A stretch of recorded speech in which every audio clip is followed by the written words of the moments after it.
জয় জগন্নাথ। উল্টো রথের ঠিক একদিন পূর্বে আমরা চলে গেছিলাম মহেশের রথ দেখতে।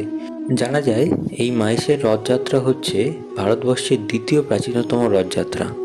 জানা যায় চতুর্দশ শতকে ধ্রুবানন্দ ব্রহ্মচারী নামক একজন বাঙালি সাধক জগন্নাথ দেবের স্বপ্নাদেশ পেয়ে হুগলি নদীর তীরে এক জগন্নাথ মন্দির স্থাপন করেন এবং সেই মন্দিরটি আজকে মহেশের জগন্নাথ মন্দির নামে খ্যাতি অর্জন করেছে।